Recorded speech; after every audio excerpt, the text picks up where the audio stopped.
안녕하세요. 정약용의 지혜법문입니다. 오늘 저희가 준비한 이야기는 많은 분들의 마음 한구석을 아릴 만한 질문으로 시작됩니다. 왜 어떤 사람은 평생 혼자인가? 이 질문입니다.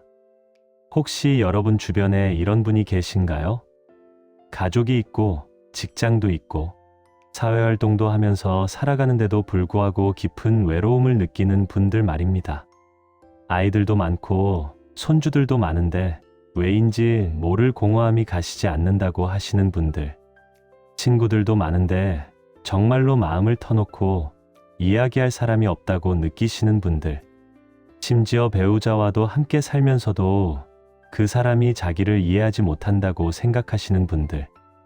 우리는 보통 이런 현상을 다르게 해석합니다.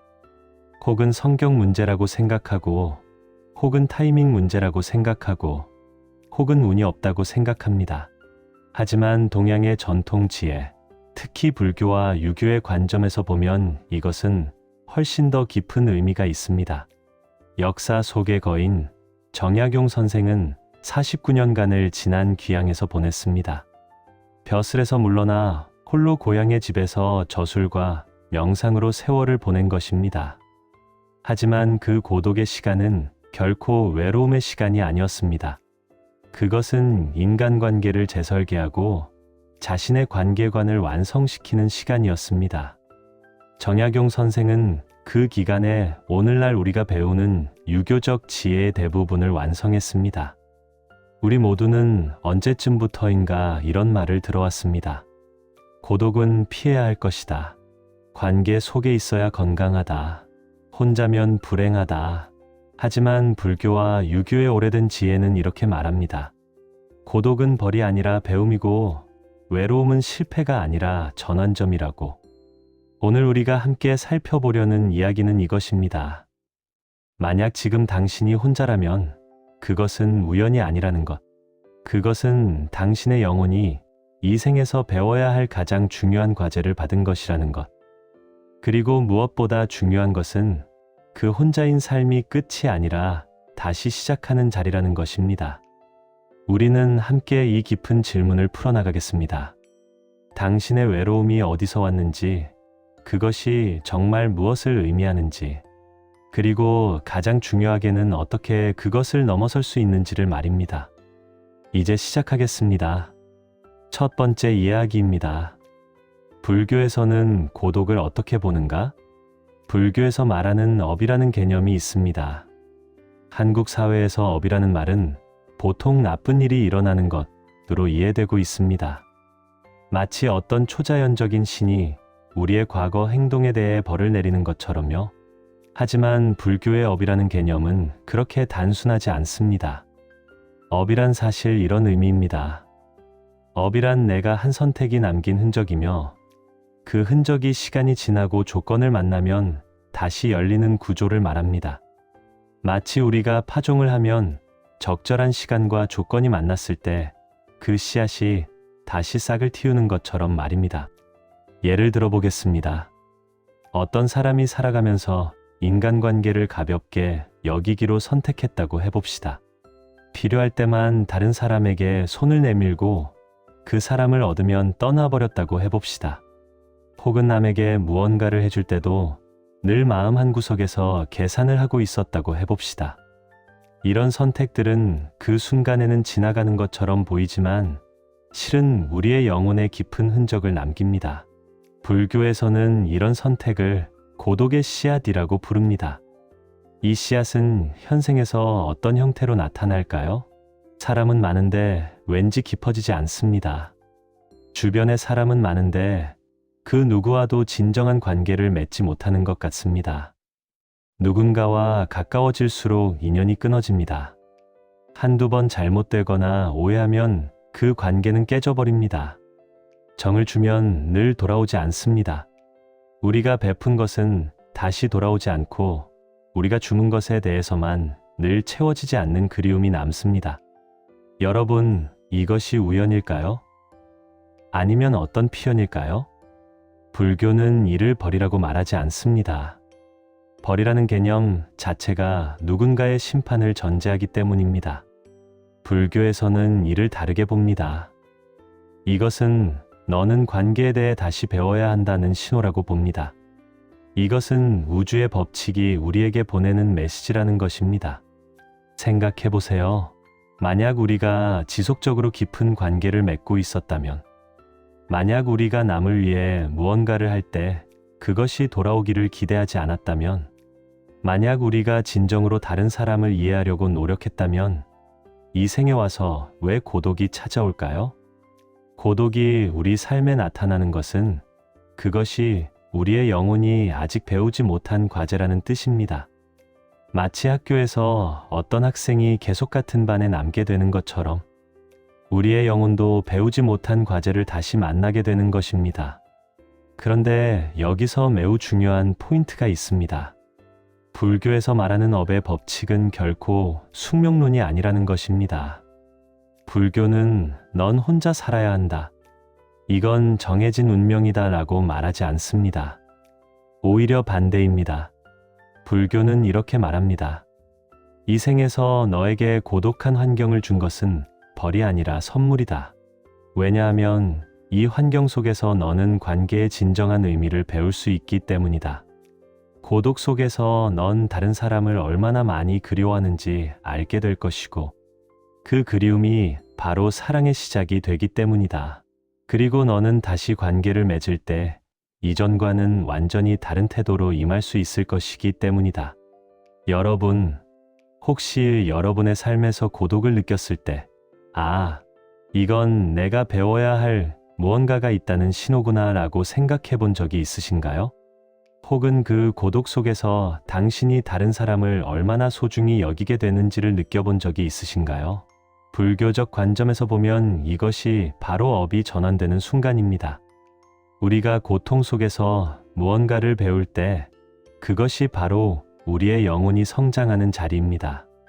고독은 우리 삶의 종착점이 아니라 우리를 더 나은 인간으로 이끌기 위한 가장 중요한 길잡이인 것입니다. 두 번째 이야기입니다. 혼자인 삶은 어떻게 만들어지는가? 불교적 관점에서 보면 혼자 사는 사람들에게는 놀랍도록 공통적인 패턴이 있습니다. 마치 다른 세상 사람들이 만들어낸 것이 아니라 한 사람의 마음 상태가 다양하게 반복되는 것처럼 말입니다. 그 패턴이 무엇일까요? 첫 번째는 관계를 회피했던 경험입니다. 이건 명시적인 회피만을 의미하지 않습니다. 예를 들어 어떤 사람이 있었는데 그 사람이 어려운 상황에 처해 있었다고 해봅시다. 깊은 대화를 나누려고 했다고 해봅시다. 하지만 당신은 그것을 피했습니다. 그 상황이 너무 무거워 보였기 때문입니다. 그 감정이 당신까지 흔들 것 같았기 때문입니다. 그래서 괜찮아, 시간이 지나면 좋아질 거야 라고 말하고 돌아섰습니다. 이것이 바로 관계의 회피입니다. 명시적인 거절은 아니지만 본질적인 회피입니다. 우리는 다른 사람의 진정한 자리에 함께 서기보다는 안전한 거리에서 위로의 말을 건네는 것으로 충분하다고 생각했던 것입니다. 두 번째는 관계를 도구화했던 경험입니다. 이것도 많은 사람들이 의식하지 못하면서 반복하는 패턴입니다. 우리가 누군가에게 잘해주는 것, 그렇게 할 때 우리 마음 어딘가에서는 이런 계산을 하고 있습니다. 내가 이렇게 해주면 나중에 저 사람이 나를 위해 뭘 해줄까? 혹은 내가 이 정도 해주면 저 사람이 나를 거절하지 않을까? 이것이 관계를 도구화하는 것입니다. 우리가 다른 사람을 그들 자체로 보지 않고 우리의 목적을 달성하기 위한 수단으로 보는 것입니다. 세 번째는 정서적으로 닫혀 있었던 태도입니다. 자신의 진정한 감정을 드러내지 않으려는 태도 말입니다. 우리는 강해 보이길 원합니다. 우리는 모든 것을 잘 감당하고 있는 것처럼 보이길 원합니다. 그래서 누군가가 우리에게 괜찮아? 라고 물을 때 우리는 진정한 대답을 하지 않습니다. 응, 괜찮아 라고 대답하고 화제를 돌립니다. 우리의 약함, 우리의 두려움, 우리의 슬픔을 누구와도 나누지 않으려고 합니다. 네 번째는 거리 두기를 선택했던 삶입니다. 누군가와 진정하게 가까워질 수 있는 기회가 있었을 때도 우리는 그것을 거절했습니다. 왜냐하면 가깝다는 것은 상처를 받을 수 있다는 뜻이기 때문입니다. 그래서 우리는 적절한 거리를 유지하는 것이 현명하다고 생각했습니다. 다섯 번째는 타인의 마음을 이해하려는 노력의 부재입니다. 사람들은 오직 자신의 관점에서만 세상을 봤습니다. 다른 사람이 왜 그런 말을 했는지, 그 말 뒤에 어떤 고통이나 두려움이 있는지를 궁금해하지 않았습니다. 항상 내 입장에서는 이게 맞다라는 기준만 강했습니다. 불교는 말합니다. 이런 선택들이 현재의 당신을 만들었다고. 그리고 놀랍게도 이것은 벌이 아니라는 것입니다. 왜냐하면 이제 당신은 그것을 바꿀 수 있기 때문입니다. 현생에서는 어떤 일이 일어날까요? 이런 선택들을 했던 사람들에게는 관계가 어려운 환경이 주어집니다. 마치 우주가 의도적으로 그 환경을 만든 것처럼 말입니다. 사람은 많은데 깊어지지 않습니다. 가까워질수록 뭔가 틀어집니다. 정을 주면 돌아오지 않습니다. 이 환경 속에서 우리는 무엇을 배울 수 있을까요? 관계 회피를 해왔던 사람은 이제 깊은 외로움 속에서 다른 사람을 얼마나 간절히 원하는지를 알게 됩니다. 관계를 도구화해왔던 사람은 이제 그 도구화가 얼마나 비열한 마음이었는지를 깨닫게 됩니다.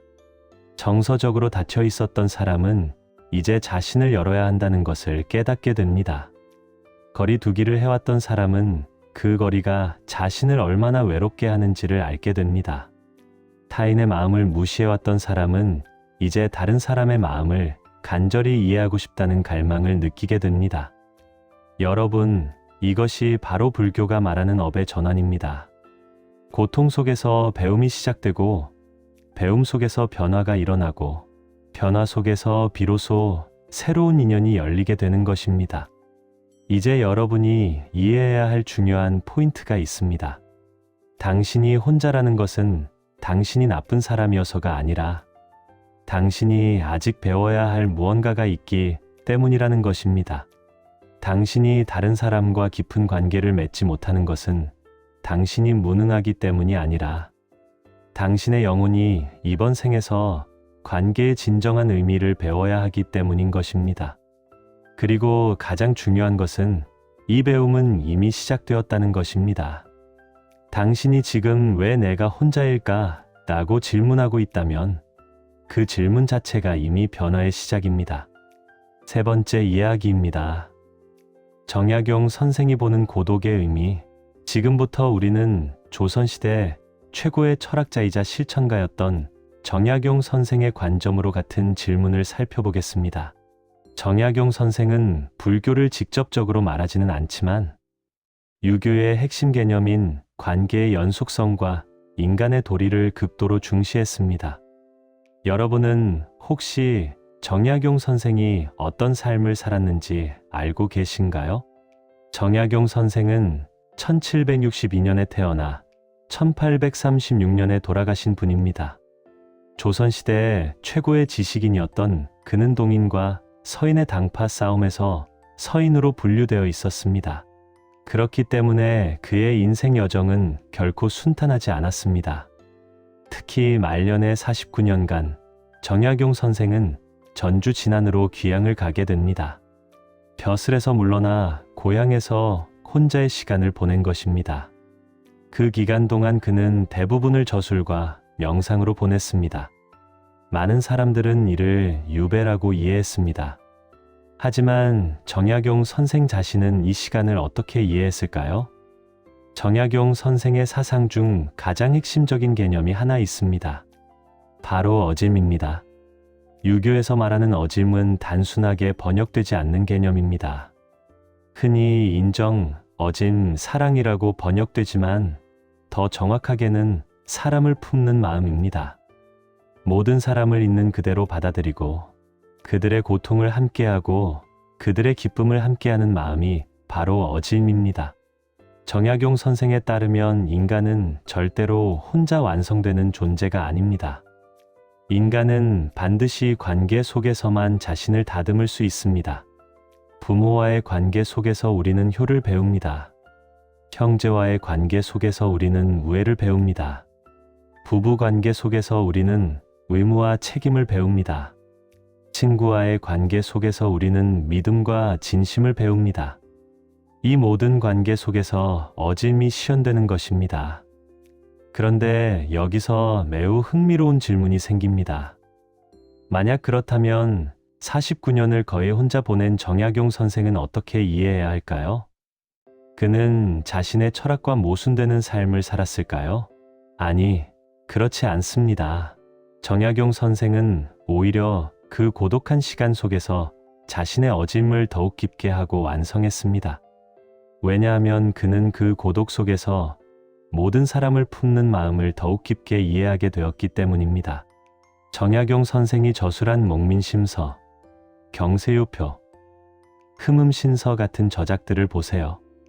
이것들이 바로 그 고독 속에서 완성된 것들입니다. 그리고 이 책들이 말하는 것은 무엇일까요? 그것은 백성을 어떻게 품고 어떻게 돌봐야 하는가에 관한 가르침입니다. 즉, 정약용 선생은 그 고독 속에서 모든 백성을 품는 마음을 키웠던 것입니다. 유교에서는 평생 외로운 사람을 볼 때 이렇게 진단합니다. 그 사람의 어짐이 막혔다. 여기서 말하는 어짐이 막혔다는 것은 무엇을 의미할까요? 그것은 단순히 마음이 없다는 뜻이 아닙니다. 오히려 마음은 있는데 그 마음이 사람들에게 도달하지 못한다는 뜻입니다. 즉, 어짐이 표현되지 않았다는 의미입니다. 구체적으로 어떤 현상으로 나타날까요? 첫 번째는 정을 표현하지 못하는 것입니다. 정은 우리의 감정, 우리의 마음입니다. 어떤 사람이 마음은 많지만 그것을 표현하지 못한다면 어떻게 될까요? 상대방은 그 마음을 알 수 없습니다. 그래서 상대방은 저 사람이 나를 좋아하지 않는 건가? 라고 생각하게 됩니다. 우리는 종종 이것을 성격 탓으로 돌립니다. 내가 원래 말을 못해서 그래. 혹은 내가 원래 서툴러서 그래라고 말합니다.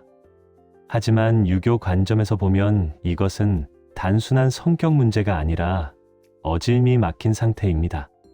우리가 다른 사람과 관계를 맺기 위해서는 우리의 마음을 표현해야 합니다.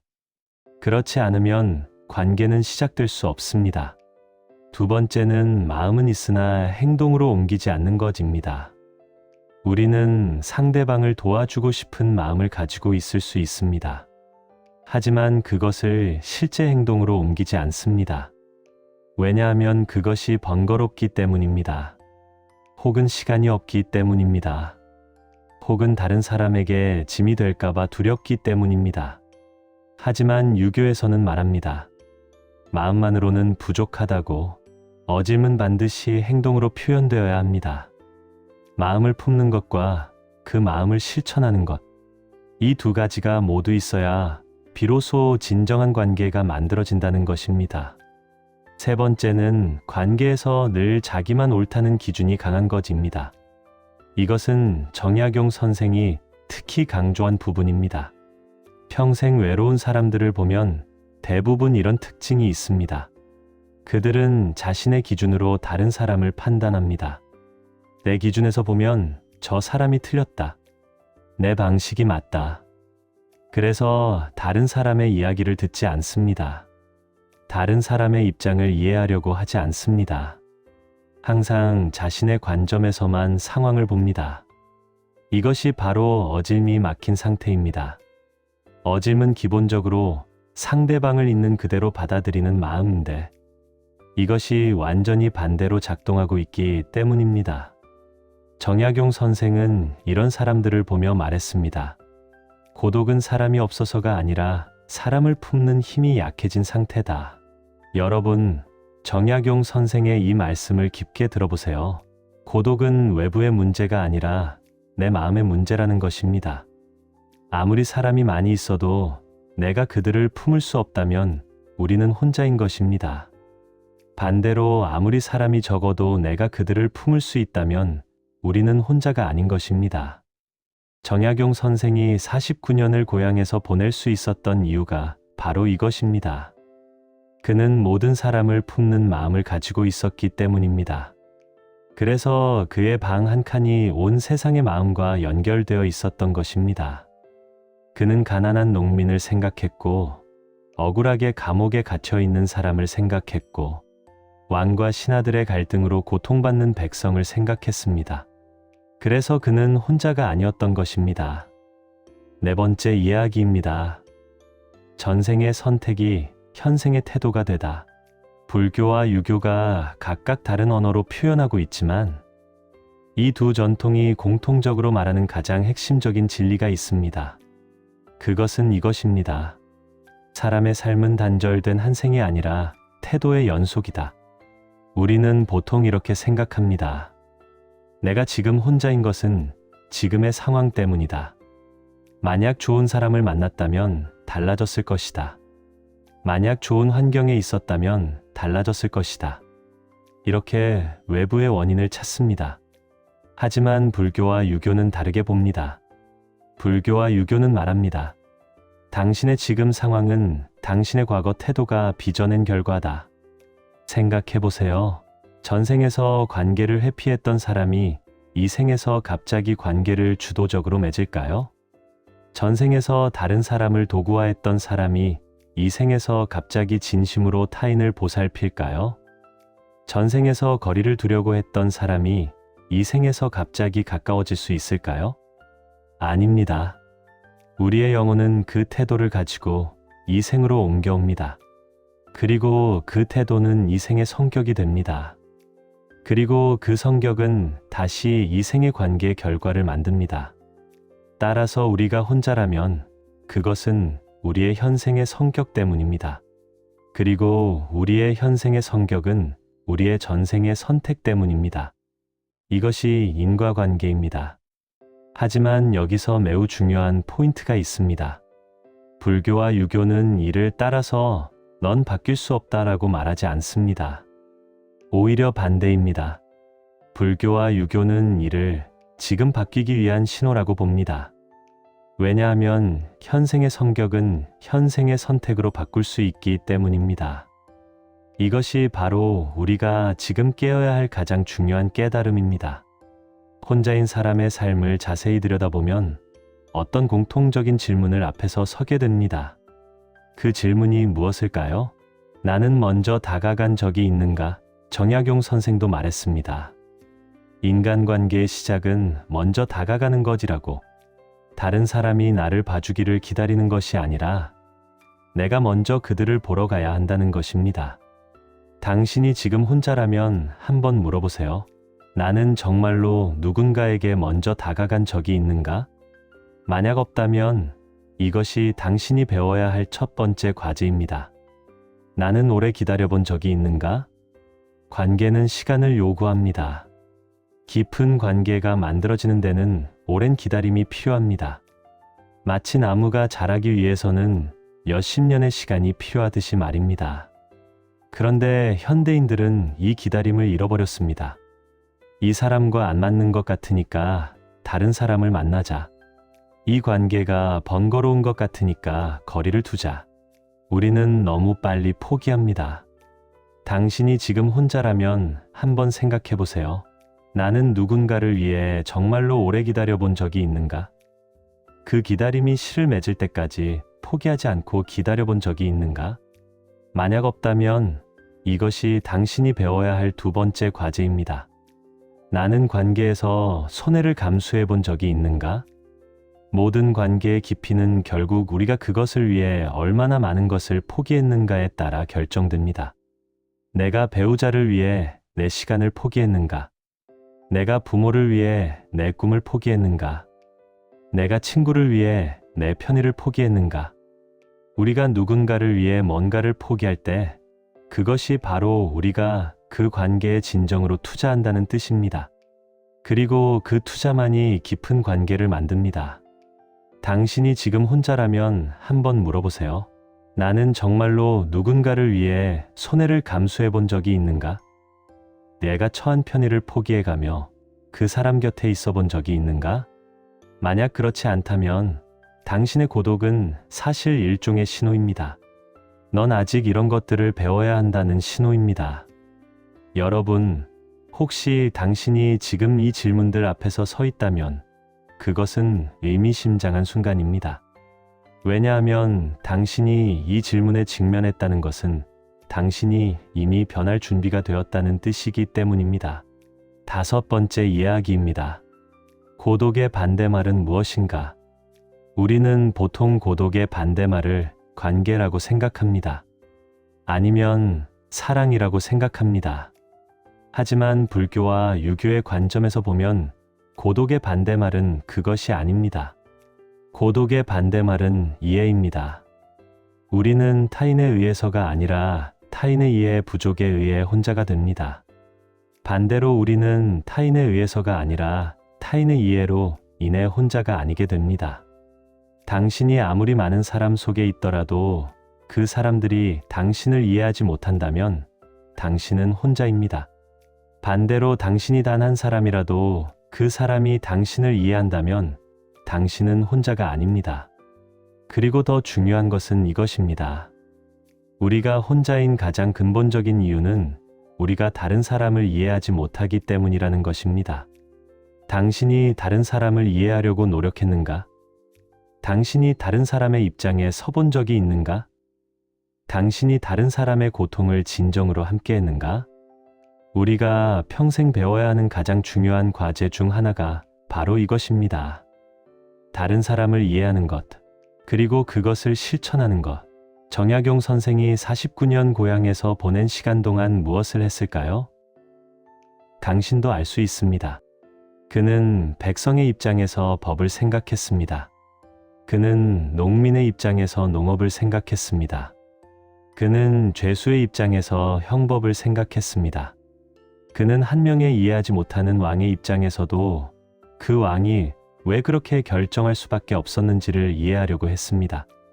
이것이 정약용 선생의 고독을 비극적인 것이 아니라 위대한 것으로 만들었습니다. 왜냐하면 그 고독 속에서 그는 모두를 이해하는 마음을 키웠기 때문입니다. 우리도 같을 수 있습니다. 당신이 지금 혼자라면 그 고독은 당신이 다른 사람을 이해하는 법을 배우기 위한 교실일 수 있습니다. 혼자인 당신, 한번 시도해 보세요. 당신을 거절한 사람이 왜 그렇게 했을지를 생각해 보세요. 당신에게 상처를 준 사람이 왜 그렇게 할 수밖에 없었는지를 생각해 보세요. 당신을 이해하지 못한 사람이 어떤 배경과 고통을 가지고 있었는지를 생각해 보세요. 이 작업은 매우 어렵습니다. 왜냐하면 우리의 상처가 이를 방해하기 때문입니다. 하지만 이것이 바로 고독에서 벗어나는 유일한 길입니다. 다른 사람을 이해하는 길 말입니다. 불교에서는 이를 자비라고 부릅니다. 타인의 고통을 함께하고 타인의 입장에서 생각하고 타인을 위해 행동하는 마음 말입니다. 유교에서는 이를 어짐이라고 부릅니다. 우리가 이것을 배울 때 비로소 우리는 혼자가 아니게 됩니다. 왜냐하면 우리가 다른 사람을 이해하기 시작할 때 우리의 마음과 그들의 마음이 연결되기 때문입니다. 6번째 이야기입니다. 고독에서 벗어나는 길. 지금까지 우리는 왜 사람이 혼자가 되는지를 살펴봤습니다. 불교의 업의 관점에서도 봤고 유교의 어짐의 관점에서도 봤습니다. 그러면 이제 가장 중요한 질문이 남습니다. 그렇다면 우리는 어떻게 이 고독에서 벗어날 수 있을까요? 불교에서 말하는 변화의 시작점은 무엇일까요? 그것은 깨달음입니다. 우리가 자신의 상황을 정확하게 인식하는 순간 변화가 시작된다는 것입니다. 당신이 지금 혼자라면 그것은 우연이 아니라는 것을 알아야 합니다. 당신이 어떤 일을 겪었다면 그것은 단순한 불운이 아니라는 것을 알아야 합니다. 그 모든 것이 당신의 영혼이 배워야 할 무언가를 알려주고 있다는 것을 알아야 합니다. 이것이 바로 깨달음의 첫 단계입니다. 그 다음 단계는 반성입니다. 불교에서는 이를 참회라고 부릅니다. 이것은 단순히 내가 잘못했습니다라고 말하는 것이 아닙니다. 참회란 당신의 과거 태도를 정확하게 인식하고 그것이 가져온 결과를 받아들이고 진심으로 다르게 살겠다는 결심하는 것입니다. 당신의 과거를 돌아보세요. 당신이 관계에서 무엇을 놓쳤는지 보세요. 당신이 다른 사람에게 무엇을 주지 못했는지 보세요. 당신이 어떤 마음으로 관계를 피했는지 보세요. 이것을 정직하게 직면할 때 비로소 변화가 시작됩니다. 그 다음 단계는 행동의 전환입니다. 불교에서는 이를 수행이라고 부릅니다. 깨달았다고 해서 끝이 아니고 반성했다고 해서 끝이 아니라 실제로 행동을 바꿔야 한다는 것입니다. 당신이 관계를 회피했다면 이제 먼저 다가가 보세요. 당신이 거리를 두려고 했다면 이제 가까워지려고 시도해 보세요. 당신이 자신의 마음을 닫았다면 이제 열어보세요. 당신이 다른 사람의 말을 듣지 않았다면 이제 진심으로 들어보세요. 이 행동들은 매우 어렵습니다. 왜냐하면 그것은 우리의 편한 습관을 깨는 것이기 때문입니다. 하지만 이 어려움 자체가 바로 우리가 배워야 할 과제입니다. 유교적 관점에서 이를 어떻게 설명할까요? 유교에서는 이를 수양이라고 부릅니다. 인간이 자신의 본성을 완성하기 위해 끊임없이 자신을 돌아보고 개선하는 과정입니다. 정약용 선생도 말했습니다. 인간관계의 수양은 매우 구체적이어야 한다고. 추상적인 이상만으로는 안 되고 실제로 어떻게 행동할 것인지가 중요하다고. 구체적으로 당신이 할 수 있는 것들이 무엇일까요? 첫째, 당신이 피해왔던 관계에 먼저 다가가세요. 당신이 멀어졌던 누군가에게 편지를 써보세요. 혹은 전화를 해보세요. 혹은 만나보세요. 그리고 말해보세요. 내가 당신과 거리를 두려고 했다. 내가 당신을 정확하게 이해하지 못했다. 미안하다. 둘째, 당신이 닫았던 마음을 천천히 열어보세요. 누군가에게 당신의 진정한 감정을 표현해보세요. 당신의 두려움을 나누어 보세요. 당신의 슬픔을 나누어 보세요. 당신의 약함을 드러내보세요. 이것이 관계를 깊게 하는 첫 단계입니다. 셋째, 당신이 무시했던 사람의 입장을 이해해보세요. 그 사람이 왜 그렇게 말했는지, 그 사람이 어떤 고통을 가지고 있었는지를 진심으로 알아보세요. 그리고 그에 따라 당신의 관점을 바꿔보세요. 넷째, 당신이 회피했던 어려움 속으로 들어가 보세요. 누군가가 어려운 상황에 처했을 때 당신이 그들과 함께 있어 주세요. 그 무거움을 함께 짊어지세요. 이것이 바로 어짐을 실천하는 것입니다. 다섯째, 당신의 관계에서 손해를 감수해 보세요. 당신의 시간을 누군가를 위해 포기해 보세요. 당신의 편의를 누군가를 위해 내려놓아 보세요. 당신의 의견을 누군가를 위해 바꿔보세요. 이것이 바로 관계의 깊이를 만드는 투자입니다. 여섯째, 당신이 주었던 것이 돌아오지 않을 수 있다는 것을 받아들이세요. 우리가 누군가에게 무언가를 줄 때 그것이 다시 돌아오기를 기대하면 안 됩니다. 왜냐하면 그 기대 자체가 우리를 고통스럽게 만들기 때문입니다. 대신 당신이 준 것이 누군가의 삶에 도움이 되었다면 그것으로 충분하다고 생각하세요. 이 모든 행동들의 결과가 어떻게 될까요? 당신의 관계가 갑자기 모두 깊어질까요? 당신이 주변의 모든 사람과 좋은 관계를 맺을까요? 아닙니다. 그럼에도 불구하고 일부 관계는 깨질 수 있습니다. 일부 사람들은 당신의 변화를 환영하지 않을 수 있습니다. 일부 상황은 여전히 어려울 수 있습니다. 하지만 중요한 것은 이것입니다. 당신이 변하면 모든 것이 변합니다. 당신이 다른 사람을 이해하려고 노력하면 적어도 당신 자신의 마음의 평화는 찾게 됩니다. 당신이 다른 사람을 품으려고 노력하면 적어도 당신 자신의 영혼은 더 이상 고독하지 않게 됩니다.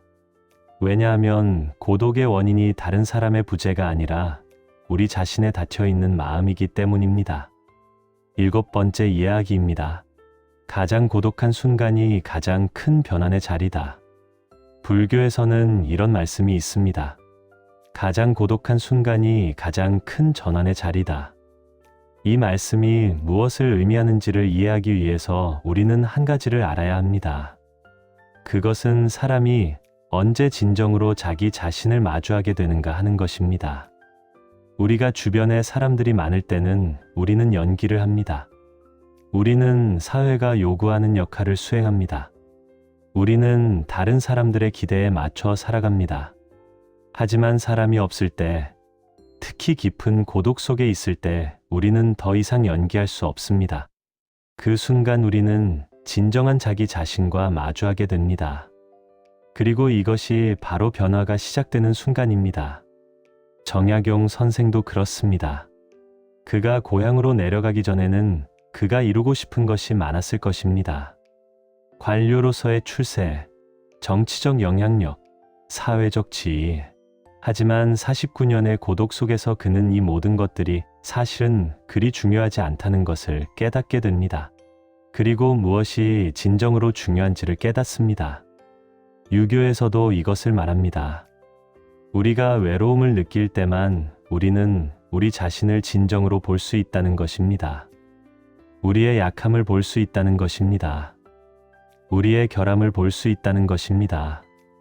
그리고 그것을 본 순간 우리는 비로소 자신을 개선할 수 있다는 것입니다. 여러분, 만약 지금 당신이 깊은 고독을 느끼고 있다면 그것은 축복입니다. 당신은 지금 자신의 참된 모습을 볼 수 있는 기회를 가지고 있기 때문입니다. 당신은 지금 자신이 누구인지를 깊게 질문할 수 있는 자리에 있기 때문입니다. 당신은 지금 자신의 삶을 재설계할 수 있는 자리에 있기 때문입니다. 많은 사람들이 고독을 피하려고 합니다. TV를 켜고 휴대폰을 들고 사람들 속으로 들어가고 일에 빠진다. 왜냐하면 고독은 불편하기 때문입니다. 고독 속에서는 우리가 마주하고 싶지 않은 것들과 마주해야 하기 때문입니다. 하지만 불교와 유교의 지혜는 이렇게 말합니다. 그 불편함 속에 바로 당신의 성장이 있다고, 그 고독 속에 바로 당신의 변화가 있다고. 혹시 당신은 지금 고독을 느끼고 계신가요?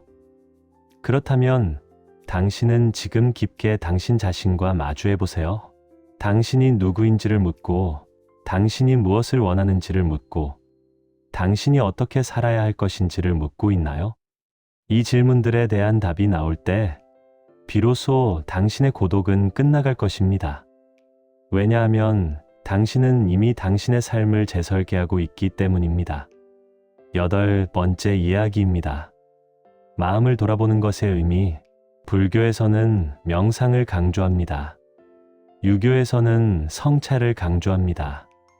이 두 전통이 다른 단어를 사용하지만 그들이 말하는 것은 본질적으로 같습니다. 그것은 자신의 마음을 돌아보는 것입니다. 여러분은 지난 한 달 동안 얼마나 많은 시간을 자신의 마음을 돌아보는 데에 썼을까요? 아마 거의 없을 것입니다. 우리는 너무 바쁩니다. 우리는 늘 무언가를 하고 있습니다. 무언가를 얻고 있습니다. 무언가를 피하고 있습니다. 하지만 불교와 유교는 말합니다. 가장 중요한 일은 바로 자신의 마음을 아는 것이라고.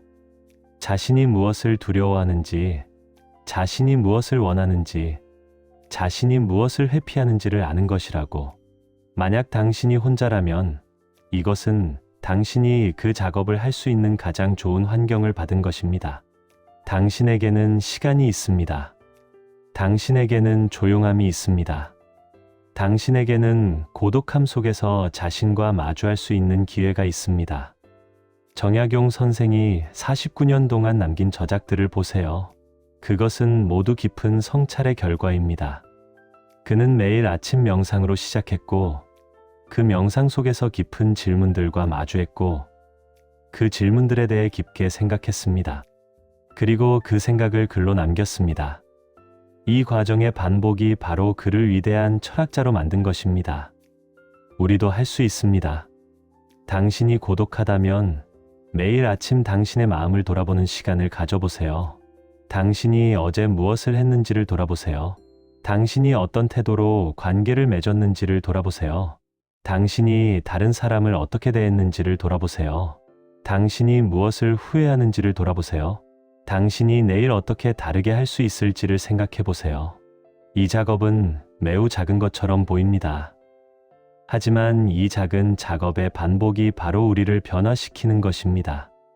하루에 15분씩 당신이 당신과 마주하는 시간을 가져보세요. 당신의 마음을 돌아보는 시간을 가져보세요.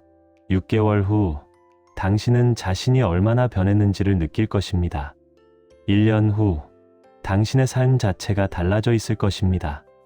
당신이 관계를 맺는 방식이 달라져 있을 것입니다. 당신이 다른 사람을 보는 방식이 달라져 있을 것입니다. 이것이 바로 작은 실천이 만드는 큰 변화입니다. 9번째 이야기입니다. 다시 인연이 열리는 순간. 불교와 유교를 관통하는 가장 중요한 개념 중 하나는 바로 인연입니다. 인연이란 무엇일까요? 인연은 단순하게 우연히 만남을 의미하지 않습니다. 인연이란 과거의 모든 조건들이 현재의 만남을 만드는 것입니다. 인연이란 현재의 만남 속에 과거의 모든 선택들이 담겨 있다는 것입니다. 만약 당신이 지금 누군가를 만났다면 그것은 우연이 아니라 필연입니다. 당신의 과거가 그 만남을 가져온 것입니다. 당신이 한 선택들, 당신이 가진 태도들, 당신이 방출한 에너지들이 바로 그 만남을 만든 것입니다. 그렇다면 역으로 당신이 지금 혼자라면 그것도 필연입니다. 당신의 과거의 선택들, 당신이 해왔던 회피들, 당신이 방출한 닫혀있는 에너지들이 바로 그 고독을 만든 것입니다. 하지만 여기가 매우 중요합니다. 과거가 현재를 만들었다면 현재의 변화가 미래를 만든다는 것입니다. 당신이 현생에서 당신의 태도를 바꾸면 새로운 인연이 열립니다. 당신이 관계를 회피하는 대신 주도적으로 다가가기 시작하면 새로운 사람들이 당신의 삶에 들어오게 됩니다. 당신이 다른 사람을 품기 시작하면 당신을 품으려는 사람들이 나타나게 됩니다. 이것이 업이 전환된다는 의미입니다. 이것이 인연이 다시 열린다는 의미입니다. 정약용 선생은 그 고독 속에서 새로운 제자들을 만났습니다. 그의 깊은 사상에 이끌려 많은 사람들이 그를 찾아왔습니다. 그는 그를 통해 수백, 수천의 사람들과 연결되었습니다. 그의 고독은 끝나갔습니다. 왜냐하면 그의 마음이 열렸기 때문입니다. 그의 내면이 깊어졌기 때문입니다. 당신도 같을 수 있습니다. 당신이 지금 고독하다면 그것은 끝이 아니라 시작입니다. 당신의 마음이 변할 때 당신의 인연도 변할 것입니다. 여러분, 한번 생각해 보세요. 만약 당신이 지금 혼자라면 그것이 어떤 의미를 가질 수 있을까요? 그것은 당신의 실패가 아니라 당신의 배움입니다. 그것은 당신에 대한 우주의 벌이 아니라 우주의 선물입니다. 왜냐하면 그 고독 속에서 당신은 당신이 놓쳤던 것들을 다시 배울 수 있기 때문입니다. 당신이 피했던 것들과 마주할 수 있기 때문입니다. 당신이 진정으로 누구인지를 알 수 있기 때문입니다. 10번째 이야기입니다. 마무리하며 우리는 오늘 여러 시간에 걸쳐 왜 어떤 사람은 평생 혼자인가라는 질문을 함께 살펴봤습니다. 불교는 이를 업의 관점에서 봤습니다. 과거의 선택이 현재의 상황을 만든다는 것. 하지만 동시에 현재의 선택이 미래를 바꿀 수 있다는 것. 유교는 이를 어짐의 관점에서 봤습니다. 고독은 사람이 없어서가 아니라 사람을 품는 힘이 약해져 있다는 것. 하지만 그 힘은 언제든 다시 키울 수 있다는 것. 두 전통이 말하는 결론은 같습니다. 혼자인 삶은 끝이 아니라 시작이라는 것. 혹시 지금 이 말씀을 듣고 계신 당신 중에 혼자라고 느끼시는 분이 계신가요? 혹은 가족이 있고 일도 있지만 깊은 외로움을 느끼시는 분이 계신가요? 혹은 평생을 관계 속에서 살았는데 여전히 누군가를 이해받지 못한다고 느끼시는 분이 계신가요? 당신의 그 느낌은 당신만의 것이 아닙니다. 우리 모두는 어느 순간 그런 느낌을 가져봤습니다. 당신의 그 고독은 자책의 대상이 아닙니다. 당신의 그 외로움은 실패의 증거가 아닙니다. 그것은 당신의 영혼이 배워야 할 것이 있다는 신호입니다. 오늘 이 말씀을 들으신 후에 하나의 작은 실천을 부탁드립니다. 첫째, 당신의 과거를 돌아보세요. 당신이 관계에서 무엇을 놓쳤는지, 당신이 무엇을 회피했는지를 정직하게 돌아보세요. 이것이 변화의 첫 단계입니다. 둘째, 당신이 피해왔던 관계에 먼저 다가가세요. 편지든 전화든 만남이든 어떤 형태로든 당신이 먼저 손을 내밀어 보세요. 셋째, 당신이 닫았던 마음을 천천히 열어보세요. 누군가에게 당신의 진정한 감정을 조금씩 표현해 보세요. 넷째, 다른 사람의 입장에서 생각해 보세요. 그들이 왜 그런 말을 했고, 왜 그런 행동을 했는지를 이해하려고 노력해 보세요. 다섯째, 매일 아침 15분씩 당신의 마음을 돌아보는 시간을 가져보세요. 명상이든 일기든 기도든 어떤 형태로든 당신이 당신 자신과 만나는 시간을 가져보세요. 이 5가지 작은 실천이 3개월 후에 당신의 삶을 어떻게 바꿀 것인지를 생각해 보세요. 6개월 후에는 어떻게 바뀌어 있을지를 생각해 보세요. 1년 후에는 당신이 누군가와 어떤 깊은 관계를 맺고 있을지를 생각해 보세요. 혹시 지금 당신이 혼자라고 생각하고 계신다면 그 생각을 내려놓아 보세요. 당신은 결코 혼자가 아닙니다. 당신의 과거와 현재, 당신의 선택과 태도가 모두 당신과 함께 있기 때문입니다. 그리고 가장 중요하게는 당신의 변화를 기다리는 미래가 당신과 함께 있기 때문입니다. 불교적으로 보면 당신은 벌을 받고 있는 것이 아니라 배우고 있습니다. 유교적으로 보면 당신은 관계에서 밀려난 것이 아니라 관계를 다시 설계하는 시기에 서 있습니다. 전생의 선택이 고독이라는 흔적을 남겼을지라도 현생의 선택은 그 흔적을 바꿀 수 있습니다. 당신의 현생의 선택이 바로 당신의 다음 삶의 인연을 만드는 것입니다. 혼자인 삶은 끝이 아닙니다. 그것은 다음 인연을 준비하는 자리입니다. 그것은 당신이 더 깊은 인간이 되기 위한 교시입니다. 그것은 당신이 참된 사랑이 무엇인지를 배우기 위한 시간입니다.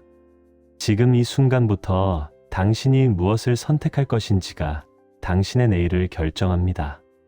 당신이 여전히 관계를 회피하고 마음을 닫을 것인지 아니면 용감하게 마음을 열고 다시 다가갈 것인지가 당신의 미래를 결정합니다. 우리는 당신이 용감한 선택을 하기를 바랍니다. 우리는 당신이 당신의 고독을 변환할 수 있기를 바랍니다. 우리는 당신이 새로운 인연을 맞이할 수 있기를 바랍니다. 당신의 선택이 당신의 삶을 바꿉니다. 당신의 태도가 당신의 인연을 바꿉니다. 당신의 마음이 당신의 세상을 바꿉니다. 이제 시작하세요. 오늘부터 시작하세요. 당신이 평생 혼자였다면 이제 평생 함께할 누군가를 맞이할 준비를 하세요. 감사합니다.